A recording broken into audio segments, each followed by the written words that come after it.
Hey guys, happy Friday. It's Ted Bogert, TGIF. We are back with the Ted Show on this Friday. All of us kind of anticipating, especially us in Florida, what's going on with Elsa. So we're going to do a quick insurance 101 show after this. But this particular time frame is dedicated to Patrick Lawrence. Patrick joins us. He's going to talk about the Patrick Lawrence style. I love talking to him already. We already have some things we want to chit chat about. And then, of course, we're going to hear him perform at the end of the show. Welcome, Patrick. How you doing today? I'm doing great. I'm so happy to have you. I loved our conversation earlier.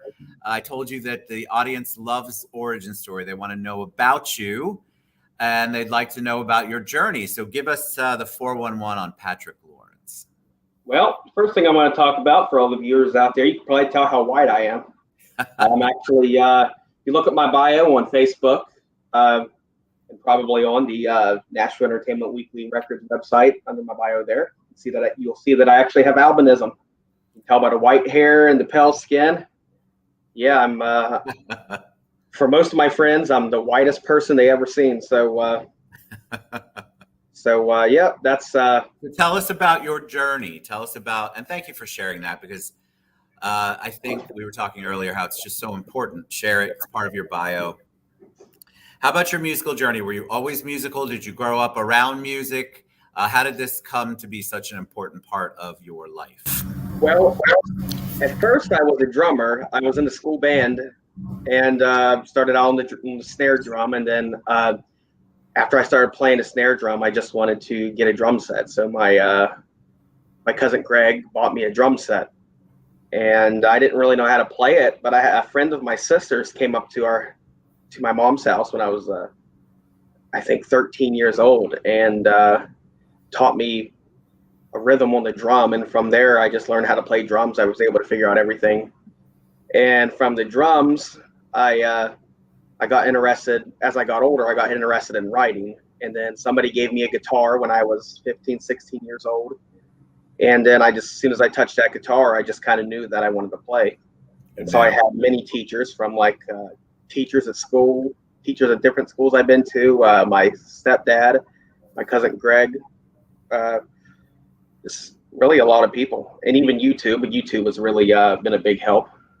As I'm older now, I don't ask help from anybody. I just search something on YouTube and I'm able to find it. YouTube's the best, right? But it's also good for music and people, creatives like you. What's been your process of figuring out what style of music? How would you identify your style? And did you develop that over time? How did you know this was the type of music you wanted to write with, perform with, and utilize in your career? Originally, I wanted to do modern country. But then when I was in high school, I was working in a classic country radio station. I went to the West Virginia School for the Deaf and Blind, and they had a radio station, Classic Country 104.1 FM. And I was working on that radio station, and I really was loving the classic country music. And that's where I learned about Dwight Yoakam, Jerry Lee Lewis. They even had some Jerry Lee Lewis stuff on there, even though he really wasn't country, but he had that honky tonk style. Buck Owens. And I forgot about Buck Owens. Yeah, I love Buck Owens. And I just started playing their songs. And then I wanted to play just like them. And I started even writing songs like them back in that day. And then I just kind of, as time went on, I was I started getting into bluegrass, and I just kind of developed my own thing. One day I wrote a song. It had like a certain riff in there, and I just kind of went with it. And I was like, I really love this style of song I wrote. That song was actually the Storm song that I'll be performing later. I came up with that riff, and I just been wanting to write songs kind of like that, because it wasn't like Buck Owens, it wasn't like Dwight Yoakam. It was my own thing, and it just kind of came out of me. So I kind of ran with it. I always try to incorporate the Bakersfield sound in my music, even though I don't play a lot of their songs anymore. I still try to incorporate it a little bit. So a lot of my riffs and stuff that I use, it's kind of like a mixture of 1930s and 40s country with like a mixture of the 1950s and 60s country and bluegrass. So I just kind of make everything feel like it could be bluegrass or it could be country. How did you pivot? How did you pivot during 2020? By the way, that's beautiful. I can't wait to hear you play. Everybody keeps asking about it, guys. Well, he's going to play at the end. How did you pivot in 2020? What was that like when you couldn't perform anymore? Did you become more creative and write more songs? A lot of artists went that way, but a lot also said they had a hard time getting past writer's block. What was your experience? Well, I'm actually kind of unique because up until now, I really haven't performed a whole lot. In the past, when I lived back in, I haven't actually I performed at a bar the other night for an open mic night a few nights ago. And that was probably the first time I performed in 5 or 6 years. Wow. And then I had after that, I had a performance at an event my college was putting on, and they invited me to come play. But really, I haven't performed much. Most of my music life has been sitting at home, writing songs, making little videos and recordings in my small home studio, and just doing it for fun. And then the music industry, I just started, talking to people, and then people messaging me, and really, it just kind of, my success just came from communication. It happened real quick. I went from a small record label got signed in May, to Nashville Entertainment Weekly in June. So it just kind of, that's awesome, very quickly. And now it's like, I didn't really have a band together, and I'm starting to get a band together now. It's like I've been rushing trying to get one together because I never had one before, and I've got a record deal, so you gotta get out and back it up. It's really hard to find a band this time because of COVID, and a lot of the musicians, the good ones, are already in bands, and they don't want to. I thought, being on a record label would encourage people to join me, but it helps, but it's actually not as easy as I thought it was going to be. So but I am getting some really good music for 2021. 2021, I'm hoping we're hoping we get some good. My band, we almost have a full band together, and we're going to be doing some practicing, and we're hoping to get to going to be playing in some festivals, maybe traveling around West Virginia, playing at some other bars and stuff, just getting our name out there, building my credibility. That way, in the future we can perform at some big venues, really let our our music shine there, go and travel to some states that have the right demographic, because West Virginia really isn't the right demographic for my style. But we have found a lot of people who like it, so I'm confident that even though it's not the right demographic, we can have a big enough fan base to where the credibility will still be strong. I think the performance 2021 is where everybody's starting to get back out and test the waters on what they built in 2020. So I'm excited to hear. All right, so you all saw the graphic. I used it when I was promoting the show, everyone, and I had a lot of comments on how cool that graphic looked. Your picture. So kudos to your photographer there. Tell us what you're going to perform for us and give us sort of the background on it. Well, this song I'm going to be performing is called The Storm Song. I wrote this many, many years ago. The recording that I did was actually from 2017 after I rewrote the song 3 times until I got it perfect. The inspiration act from that song actually came from a song that I used to play on the radio station a lot called Big Winds by Porter Wagner. And I always consider myself a competitive songwriter. When I hear a song I really like, I'm like, I want to write a song better than that. Love it. And I feel like that's what I do. So this Storm, it doesn't sound anything like Porter Wagner. You wouldn't even be able to tell the inspiration came from there, but it's where it came from. And fantastic. That's how I came up with it. I'm going to take myself off. I'll give it up for Patrick Lawrence.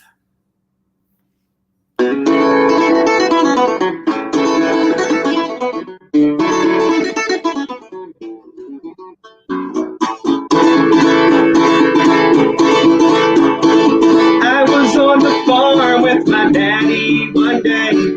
We picked up the scatter yeller and it began to rain.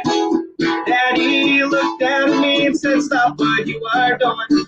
Look over there, we got a big old twist to ruin.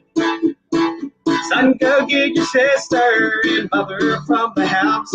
We'll be there animals are out. I got them sick before the yeller sky turned black. Then I heard my mother holler, where is your daddy at? He was too late to get to the cellar, we had to shut the door. And I believe I never will see his face anymore. I was so afraid and terrified. On the day I saw my daddy fly. On the day I saw my daddy fly.